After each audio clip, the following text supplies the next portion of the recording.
Welcome back to the third edition of the Thirsty Freeze. And welcome back to Motorsport 101.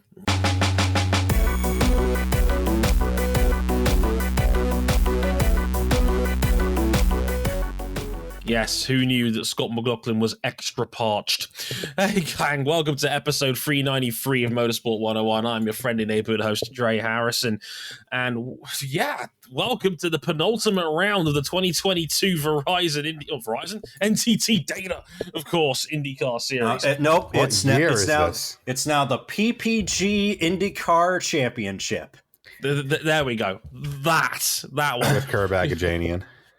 Of course. It's the Northern Lights Indy Racing League, presented by Pep Boys. Don't you put that evil on me, O'Connell. Dear. That's a funny one. Oh, dear. Right, so, episode 394, we are talking Portland here, and, this was an intriguing race in the context of the title race. Maybe not the most entertaining race on paper that we ever had, but certainly one that had title implications up and down the field and a lot of interesting stories before we set up for the season finale, which is coming up this weekend at WeatherTech Raceway, formerly known as Laguna Seca, of course. It's still Laguna Seca. It's WeatherTech Raceway. Still Mazda Raceway in my heart. It's still just regular old Laguna Seca Raceway. That's what we call it in my work. One of those names will suffice. We'll definitely get to that. But first, let's go around the horn real quick. First up, Cam Buckley. Hello, sir. Hello, everyone. Dre, I want you to know that I will never, ever let you get over what you said about Scott McLaughlin coming into this series. Never. And what did I say about Scott McLaughlin on the way in? You had doubts. These doubts were perfectly reasonable to have. Honest. They gave him the 3. You know who else who had the 3? Dale Earnhardt. He's doing it for Dale. Counter that point. You know who else inherited the 3 afterwards? That's right. NASCAR playoff contender Austin Dillon, your boy. Oh. Well, when Dale decides to smile that wonderful mustached face down on Daytona and cause a massive rainstorm into turn 1, you got to take the wins with the losses. Honestly, we're like way past that in the news cycle because NASCAR's coming back to North Wilkesboro Raceway for the All-Star race. We played the long game and we killed Texas. Texas is dead. Well, at least for now, it's dead. Yeah. I've never said this with my chest more. Rest in piss, bozo. Pack watch. Texas pack watch. Oh, dear. Oh, dear. And also, we got RJ O'Connell. How you doing, big man? I'm doing okay. We should also mention that we had members of our extended community. Our family was here at Portland. Brian King was there working for Jalopnik. Krista Hardy was working for TobyChristie.com. Meant to have him on the show this week, but things didn't work out, but it's cool. Zoe Hamilton, friend of the show Tony Smith was there. It was a good time. I'm jealous. I was jealous. They were down there, seemed to have a great time.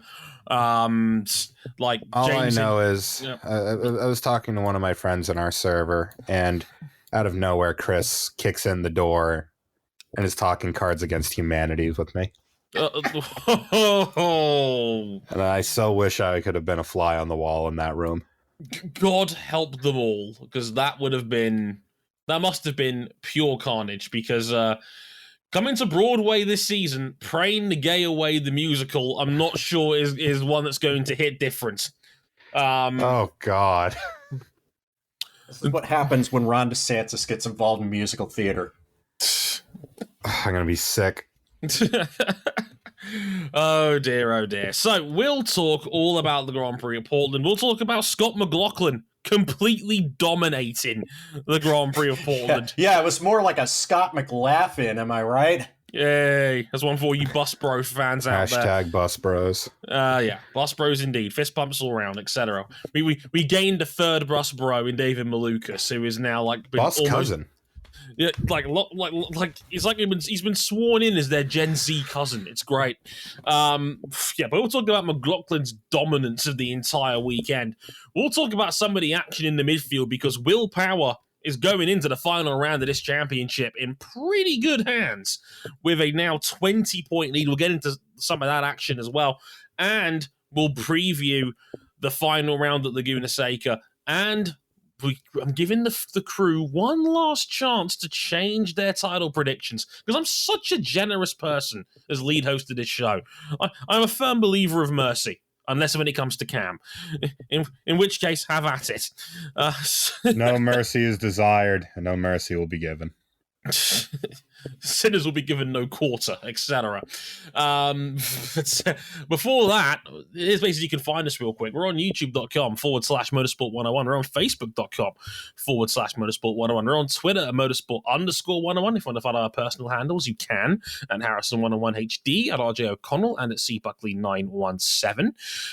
You can follow us on our website, motorsport101.com, for all of our content, including written reviews of all of this past weekend's action. Formula One, IndyCar, and MotoGP, all up on Motorsport 101, written by yours truly. Check that out when you get a chance.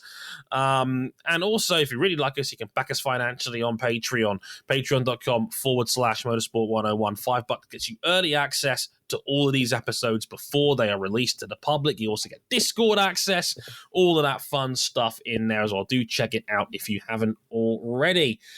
Without further ado, let's get into IndyCar's Grand Prix of Portland.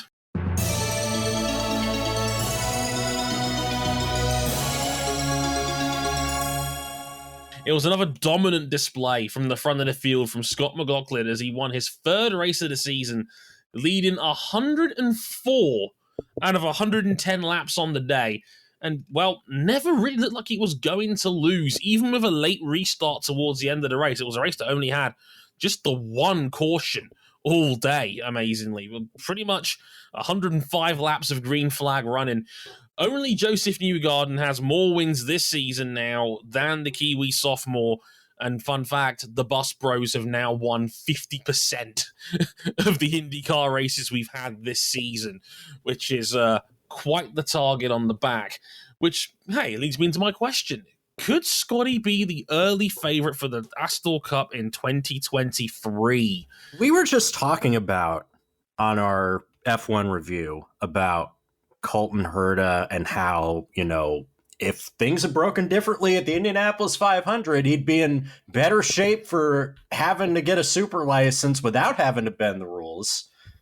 But you want to talk about people whose season potentially lived and died on a lackluster result at the Indianapolis 500, it's Scott McLaughlin, because outside of that really rough stretch in the late spring, that dude has been automatic, especially coming down the stretch. I mean, I know Portland's not a track where you pass on track easily, but this was one of the more dominant performances of the season. Like, he looks like he belongs here.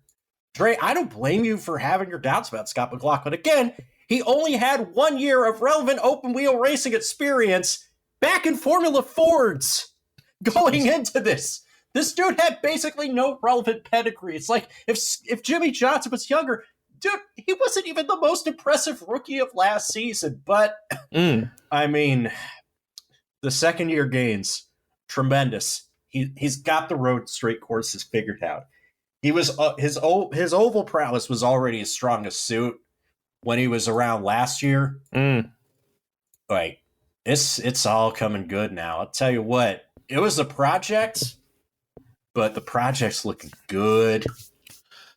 It's remarkable. It is genuinely astonishing how fast he's picking this up. It is like, this is one of the strongest single seat series of any series, like strongest lineups of any series in global motorsport. In second place was Will Power. Will Power is one of the fastest dudes in the history of this series on raw speed alone. And Power didn't have an answer for McLaughlin all day. Close. Just not close enough. Yeah, by half distance, he'd ripped off an 8-second lead, and then McLaughlin was able to just manage it. He was able to let it whittle down a bit, but it never looked like he was in any sort of real trouble at any point during the 110 laps. He just thought, as soon as he nailed his restart after the caution, race was over. Like that was it. All he had to do was just match Power and Dixon behind him, and then that was it. Like, these are not scrubs. The other 2 race wins he's had this season, he was holding off Alex Palou, the reigning series champion. You know, like, who just got eliminated from contention, as well as Pato O'Ward. But I guess that makes it a little less awkward if Palou gets frozen out of an IndyCar seat next year, which is looking less likely to happen, but still. Yeah, just a touch, just a trifle less awkward. I mean, yeah, they're still sitting down for mediation. There's still a chance they may be able to settle this out of court. We'll have to wait and see. It sounds, according to Marshall Pruitt, that it looks like it's going to go into the off season after the season finale this weekend. So we'll have to wait and see how that plays out. But I mean, Palou seemed reasonably optimistic about it when interviewed. It's actually remarkable how open Palou has been about the whole thing since this was announced. But normally you just don't get any discussions about legal cases, and yet Palou's been pretty candid about the whole thing. But I digress. I mean, it's the 3rd win McLaughlin's had this season, and they've all been like, once he gets to the front, and if he gets a clear run, how do you beat him? Like, the only guy that's done that to him all year long was Joseph. On the last lap, trying a sort of Hail Mary pass up the outside on a 1-groove Texas Motor Speedway with 500 yards to go. I mean, it's absolutely crazy. Like, he's now becoming one of the best front runners in this series. He's one of the best drivers in this series, period. And it comes with the caveat that, like, yes, if you're a rookie at Team Penske, you're obviously going to have better resources at your disposal to acclimate to your first couple of years of IndyCar racing than you would at, let's say, a Junkos Hollinger or Dale Coyne Racing. But I'm telling you, he really had to prove himself after being fairly unspectacular by the standards he set in supercars coming into the sport. Yeah. But he's really taken that step forward, and I would be shocked and surprised. Don't mind me just sitting back here with the biggest grin on my face. He's that good. He is capital H him in this series at this point. I mean, and not even just as a front runner, but like in Nashville, which he didn't quite get all the way back to the win because he only got defeated by, Scott Dixon. Yeah. I mean, he cut back through the field pretty out of his mind. Like, he turned the AI down to easy mode. As Dre said, maybe a better month of May, which, I mean, all of Penske really had a pretty anonymous month of May at their historic signature event. And we're probably looking at him a bit closer into the title fight. He's not eliminated, but a lot has to go right for him to have a shot at the title. Yeah, he's 41 back. I mean, it's going, you're talking, cars are not going to have to show up on the day, basically, at this point, for him to realistically have a chance. So there's still a chance. It's basically just like Power has to be knocked out early to have a chance. And then you've still got to gain a whole heap of points on Newgarden and Dixon. I mean, he wins tomorrow. He wins this weekend, and it's not even in his hands. Yeah. Nope. He needs a lot of help to get there, but it is still feasible. Like I said, 41 points. I mean, if the last round was still a double point finale, then maybe we'd have a different conversation about this. But sadly, it is not. Or maybe for the better that it's not. Depends on your perspective, I suppose. But question to you two here. I mentioned this on Twitter as well. How many IndyCar drivers would you take over Scott McLaughlin right now? 4 or 5. I said, my answer was I don't think it's more than 5. Yeah, it's a real short list, and they're all dudes that have been in this game. Do you take Dixon? You probably take Dixon. Do you take Dixon? Probably take Newgarden. I'll take New Garden. Probably take Power. Depends, really. Power's been so good this year, though. I'd take a flyer on Pato O'Ward, also eliminating from championship contention, sadly. McLaren has supplanted Andretti Autosport as the third best team in the sport, but it's just not quite close enough. Do you take Palou over him? Ooh. Last year's Palou, yes. This year's Alex Palou, I don't know. It's not even really a sophomore slump. It's just like, he just had got a bunch bit of an breaks. off-track distraction now, doesn't he? Even still, he was driving relatively fine. It's just some breaks just didn't go his way. Had a couple of close ones, but he was just narrowly beaten on the day a couple of times by slightly faster dudes, like Pato O'Ward at Barber and McLaughlin in at Mid Ohio, for example. Look, got caught by the caution that undid his month of May in one fell swoop. Mm-hmm. It's close. The point is, I don't think I'll be taking anyone more than those guys I just mentioned. Yeah. I think it's 4 or 5 tops. Yeah. We're talking here. It's McLaughlin is now a borderline elite runner in this series now, and I don't even think it's borderline anymore. It's that Penske team, they downsized. They got rid of Simon Pagenaud and Helio Castroneves in the last half decade, and they're absolutely fine. Power has a seriously good chance of winning the Astor Cup. New Garden can win 5 or 6 rounds every year. This is the first time anyone's won 5 races in an IndyCar season since Pagenaud in 2016. And now McLaughlin can win multiple times a year and is now a free tool driver who can win anywhere. That team has no weakness. Well, they do. Fortunately, it's the biggest. 500. It's the Indy 500, which is the biggest event of the year. Well, that's a Penske problem, not a driver problem, I would say. Because McLaughlin's got excellent oval pace. Power's won a 500. New Garden's been on the podium before. I think that's more of a Penske issue rather than a driver issue. But yeah, you're right. It is a significant weakness.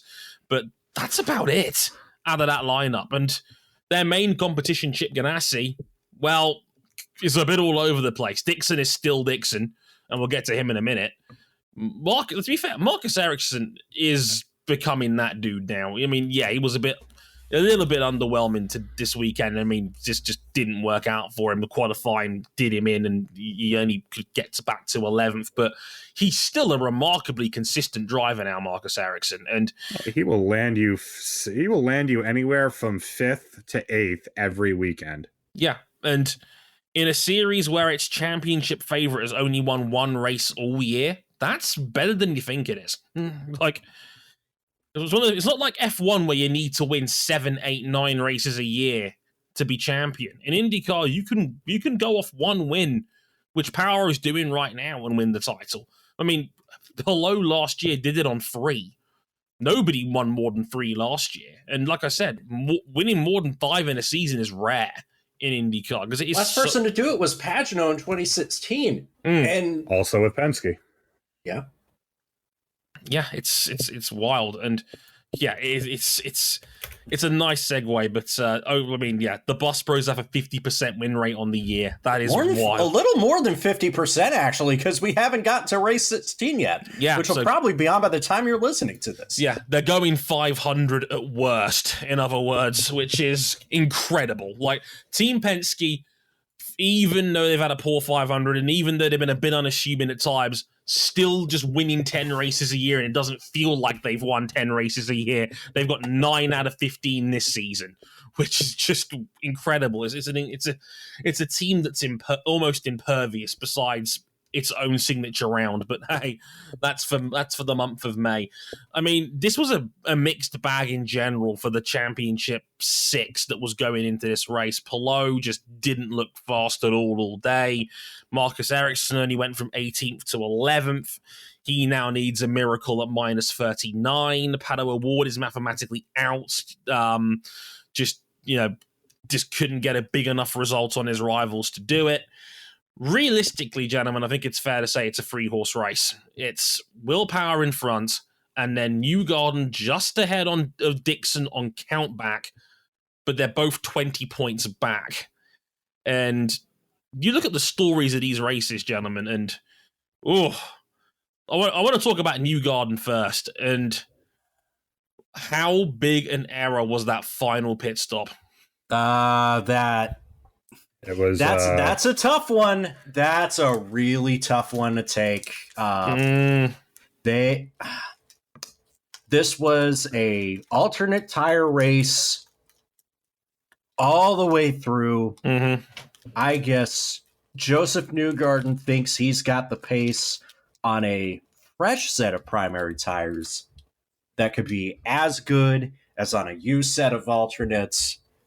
And for whatever reason, well, I know the reason, the race tire was just wasn't good enough. Mm-hmm. Yeah. It was a throw of the dice because he didn't need to just chip away some points. He needed to take a big chunk, and it just backfired. He entered the race 3 points behind Power. But all you had to do was the way Power has been all year. Ugh.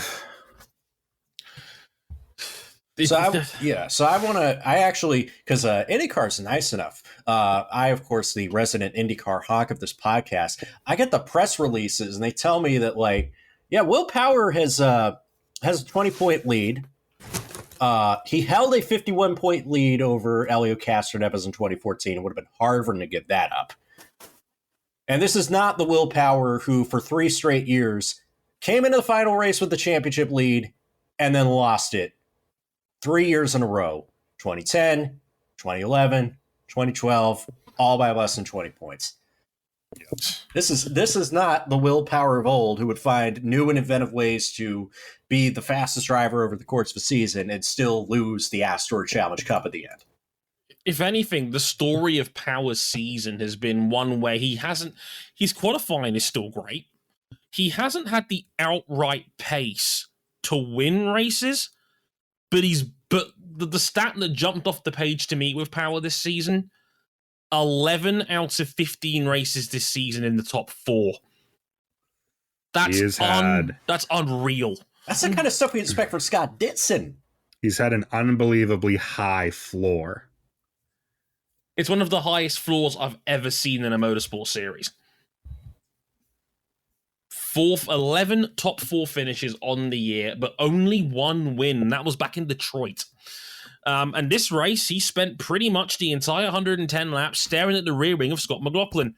But that's all he needs to do. McLaughlin is not a threat, so he stood there. He was under pressure from Dixon at the end of the race, and we withstood the pressure.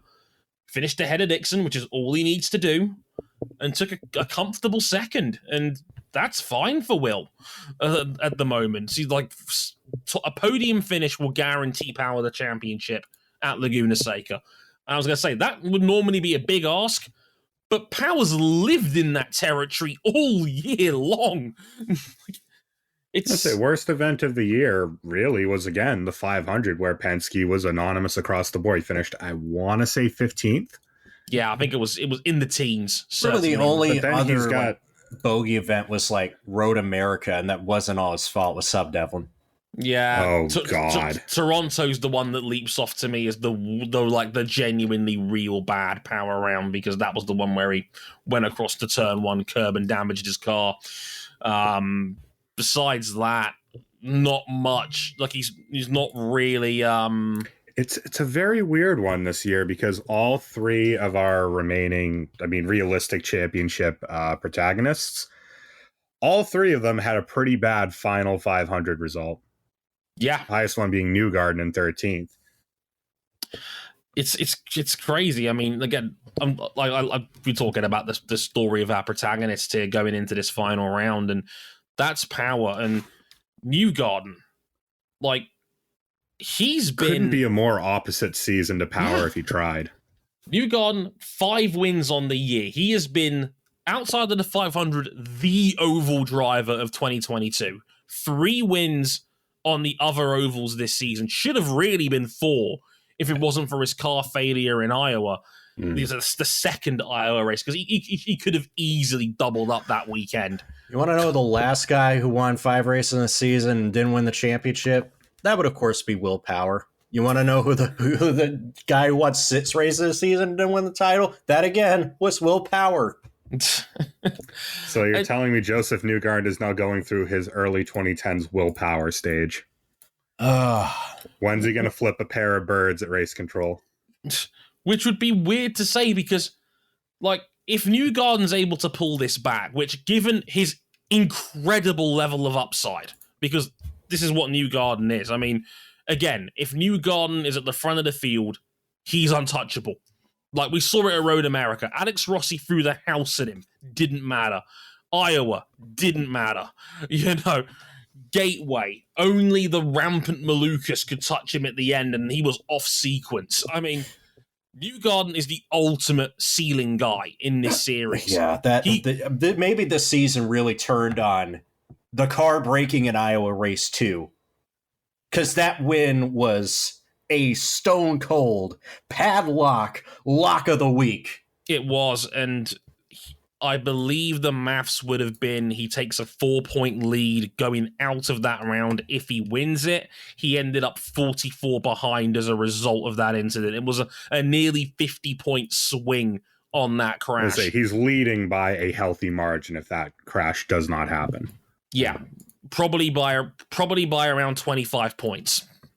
And that's one for Dixon, which we'll get to briefly as well. I mean, that Newgarden season's just been a lot more erratic. I don't think Newgarden has led the championship at any point this season, despite having 5 wins.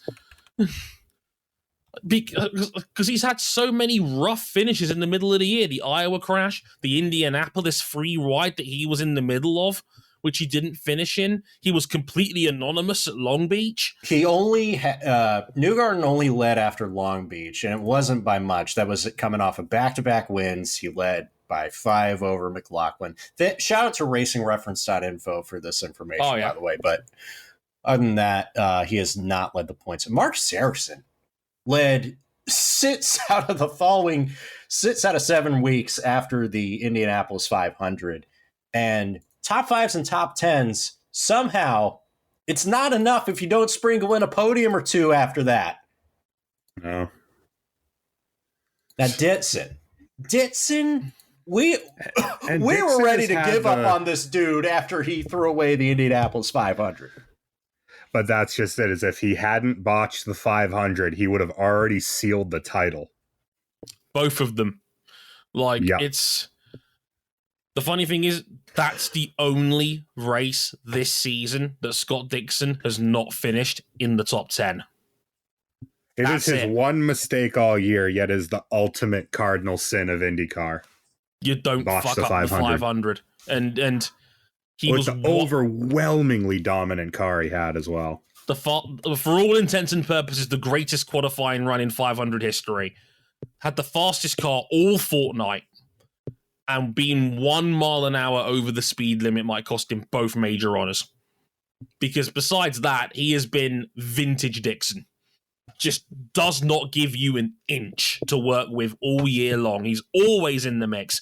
Like, this race at Portland was the stereotypical vintage Dixon 2022 red wine bottle premium mix of his qualifying has gone to shit. He qualifies 16th on the grid. And out of nowhere, after Pato O'Ward tries to dive bomb the Christ out of power at turn 1 on the final restart, there's Scott Dixon, and all of a sudden he's third. Sunday man. He's the ultimate Sunday man. Like, to put it into perspective, his average qualifying result all year has been 11. I think it's 11. So in other words, he's barely making round 2 for most of the season. His average finish this year, in the 6s. On average, he gains 5 places a race. It's incredible. He's just impervious to Sundays. He just finds a way to get solid results week after week after week, and it's really, really weird how Dixon's had a vintage classic Dixon year that any other year would probably win him the title. but he's also carrying the ultimate mistake that might cost him everything. Because we all know that, Dixon's got 6 Astor Cups. He's got he's still got a decent chance of a 7th. It would be the most Dixon thing in the world if he was to come back and find a way to finish 2nd or 3rd at Laguna Seca and win the title that way. But then he's also carrying the single biggest F up maybe we've seen the IndyCar for the last 2 or 3 years, and that was that 500 and being 1 mile an hour over the speed limit on entry. Oh, Lord of mercy. It's going to be a fascinating title decider. I'm looking forward to it. Who do you think's going to play the role of spoiler, you think? It could easily be McLaughlin. It could easily be Colton Herta with potentially one more dominant Laguna Seca win potentially on the way out. Yeah, he is really good about that. Yeah, didn't he win there as a rookie?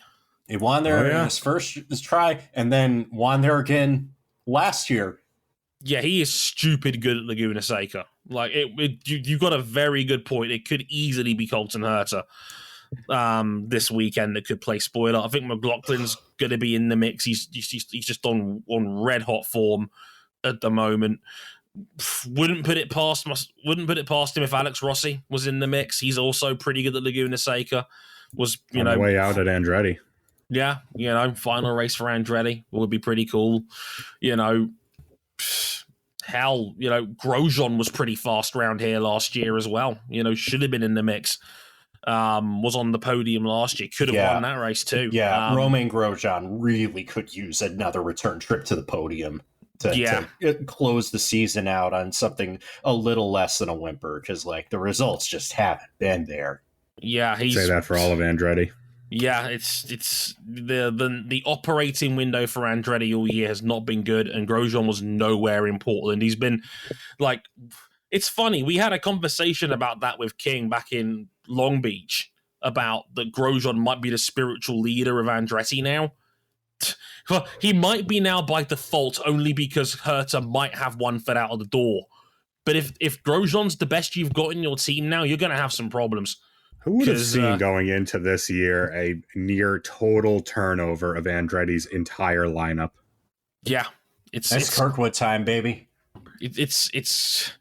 And yeah, Kirkwood's had a rough year. I know he's a rookie, and I know he drives for Foyt, but it has not been good up in these streets for Kirkwood either. And yeah, get this man out of Foyt. Yeah, God, Foyt is just poison at this point. It is just so brutal for him right now. And yeah, hopefully Andretti gets him a platform to work with here. But yeah, we could be seeing 75% of the Andretti team turned over. In fact, we are going to get 75% of that team turned over. I mean, holy shit, that's quite the trip, to say the least. But well, we're going into Laguna Seca now, gents. And first of all, Rookie of the Year, as David, I'm not Joseph Newgarden Malukas was going through on Bus Bros, talking about the Rookie of the Year fight. I believe it's 5 points Lundgaard has on Malukas going into the final round. Hit me with it, RJ. He is from the IndyCar official standings there. Yeah, it is just 5 points. Lundgaard with a slight advantage. Both drivers have been on the podium. Where do we see that one going then, gents? I'm gonna say Lundgaard. I'm going with David Malukas because he seems like more often like he can make an impression up in the second and third rounds of qualifying. And a place where track position is so important. It's going to be close, but I think Malukas gets it done from 5 points back. I say Lundgaard. I think the road course side of it, I think favors RLL and Lundgaard a little bit. That's fair. And I'd also say that it's probably high time for Lundgaard to really put in a really great result. because he, like the rest of our LL, have kind of just been there all year. I think he has their only podium this year. He does. Rahal cracked the top 5 this past weekend. So, I mean, it's not been all dreadful for RNL. I mean, Jack Harvey's dropped off a cliff this year, which is a real shame because he was excellent at Mayor Shank, and it's just not worked for him at RNL so far this season. I'm leaning to... It's annoying because I think pound for pound, Lundgaard's shown me a little bit more in race trim. Like, Malukas is an excellent qualifier. Like, he's really improved in that department over the course of the year. So many times he's been banging on the door of making fast sixes, a lot more frequently than he has. The thing I have with this is that I picked Malukas for Rookie of the Year when this season started, and I kind of want to stick with that pick. But because both guys had rough races in Portland we just had. I mean, Lundgaard was running on the podium for the first half of that race, then stalls in the pit lane and then drives into the anti-cut board with off the final restart. Lundgaard completely ruined what could have been a top 5 finish, and that would have probably cemented the Rookie of the Year for him before he'd even gotten to this round. But then Malukas, his black tire stint was dreadful. It just dropped him all the way down the field. Black tire just wasn't the tire. Yeah, like, it wasn't the only guy this happened to be fair, but Malukas in particular had a dreadful time with that tire. A lot of drivers after the race reported that their black tire setup just did not work, and Malukas was one of the worst affected by that. I'm going to stick with Malukas on that one more than anything else, but mostly out of pride. Yeah, because you're going wire to wire on this one. I hope so. Like, excuse me, I can see that. I can see that script writing.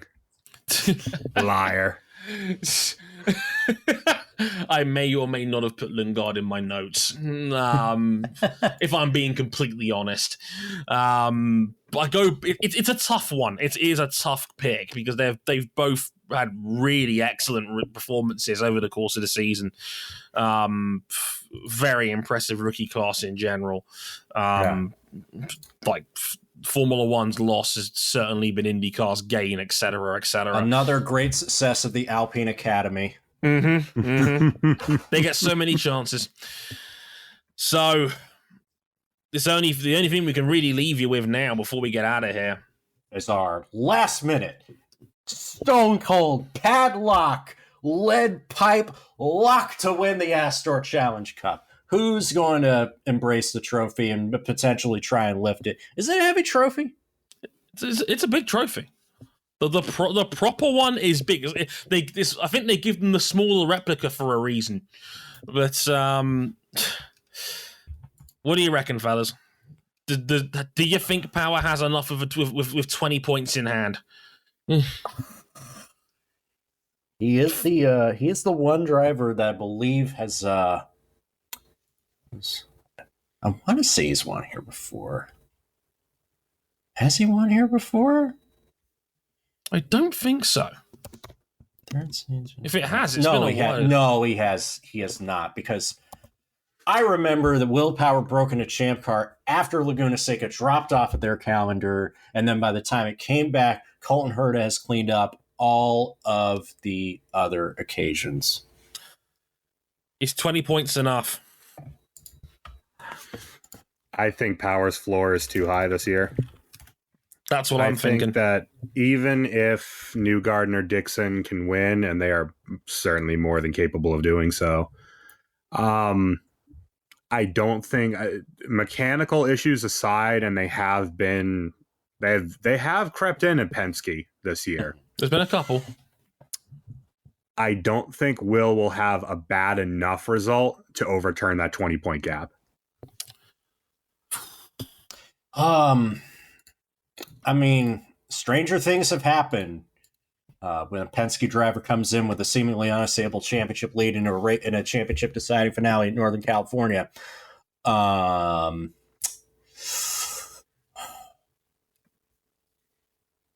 pick Newgarden. You know you want to. Somehow, I got a hunch that Joseph Newgarden has just enough in the tank to pull out a big result and win from 20 points down. If I'm wrong, I'm wrong. There's no shame in seeing Will Power win a second championship to further cement his legacy as an all-timer. It's what he said after Portland. He said, I want to win it for the guys that have been with me for the last decade. That was his words after finishing second in Portland. And you know what? I'm with him. I think it's Power's year. I really do. And we all got run around and disrespected Scott Dixon. We all just wrote off Scott Dixon at our peril. Oof, we're going to report next weekend like drenched in pancake batter out of sheer punishment for writing off Scott Dixon. Yeah, we're gonna just straight up drink buttermilk. Oh, oh no, we're not transferring that back. That's not what we're doing here. No, but my big thing with Dixon is just the qualifying, and track position is so important at Laguna Seca. Yeah. It is. Like I said, average qualifier 11th full year, and that might come back to bite Dixon right at the death. It's so hard to overtake at Laguna Seca. There really isn't an obvious spot besides maybe turn one. And you can try the corkscrew if you're brave enough. That's Colton's dad. Yeah. Ask Jimmy Johnson's side pod last year. Wow. We all just wrote off Scott Dixon. We are going to eat a nice tall slice of humble pie on next week's show when he inevitably wins the championship and we all look stupid. But if anybody asks, Cam made me do it. But I will not be incriminated here. But you will. IndyCar's season finale, Laguna Seca, this weekend. By this time next week, we'll know who will lift the 2022 Astor Cup. Will it be Will Power for the second time? Will it be an unprecedented 7th Astor Cup for Scott Dixon? Or does with Foyt? All time with the great AJ Foyt? Or does Newgarden win his 3rd Astor Cup in 6 years? It's going to be a fascinating fight. Congratulations also to Linus Lundqvist for wrapping up the Indy Lights title. All he has to do is start. Miles Rowe deserved better than have his season in the way that it did. No grudges to Michael D'Orlando for picking up the title. It's just, man, that's rough. It is rough. Yeah, all the best to Miles Rowe. I know his funding situation still isn't great. It's not nice for anyone to have to read that Roger Penske, out of his generosity, has had to cut him 2 checks just to, keep him afloat on the road to Indy. Please, someone fund this man. Like, he's an immense talent at the end of the day, and we would love to see more color representation on the road up. And fingers crossed that someone can save him, because if this year wasn't even to go by, it could be tough for him, certainly. But the title decider will be back next week to talk about that. It's a reasonably quiet week. It's only some Italian Grand Prix to get through afterwards. Some Italian Grand Prix. Yeah, mustard engine covers Grand are your Prix friend. a little. Oh God, it's disgusting. It's so bad. Go back and we'll listen to our IndyCar, our Formula One review for more. No kidding. And don't worry. My pre-order for my Ferrari shirt is on the way. I will get to sport yellow on this podcast. Like, next the week. Shirt's fine. Shirt's great. Yeah, but shame about the team. Yeah. Rear wing's nice though. Right, let's get out of here. Basically, you can find us one more time, youtube.com, Motorsport101, Facebook, same/line, Motorsport101 pod on Instagram for content updates and all of that stuff. Website, motorsport101.com for all written reviews and all our content in general. Our Twitter, motorsport_101. Our personal handles, at Harrison101HD, at RJ O'Connell, at CBuckley917. The season finale, is it New Garden? Is it Dixon? Is it Power? We'll find out next week. Until then, sayonara. Later, y'all.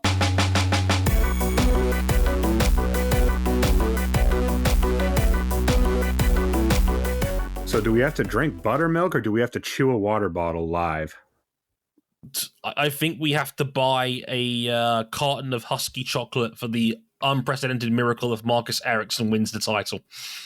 If Scott McLaughlin reverses this from 41 points out, he's got to get chicken nuggets in the Astor Cup already ready for him. Yes. Yes. Yes.